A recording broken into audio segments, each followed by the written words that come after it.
need to examine our lives and the areas where we are held captive to an orphan mentality.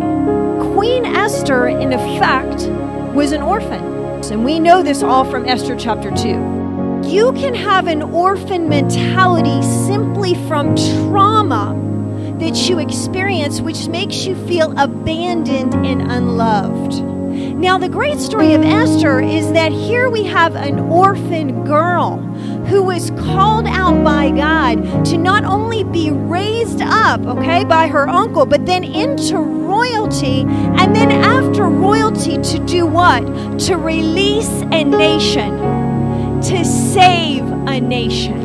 Anything that is holding you captive, anything that has been created from an aspect of an orphan mentality needs to be released. It's time for purification, just as Esther was purified, where she might know what God had called her to do.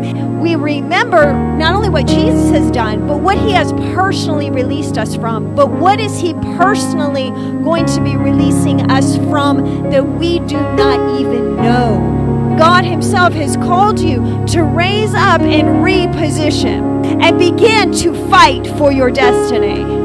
We have all kinds of truths, woke truths that are trying to be thrown at us so that we can come into alignment with those. But it's the church who's been given the royalty and the assignment in the kingdom of heaven and on earth to say, stop right there. You cannot go any further.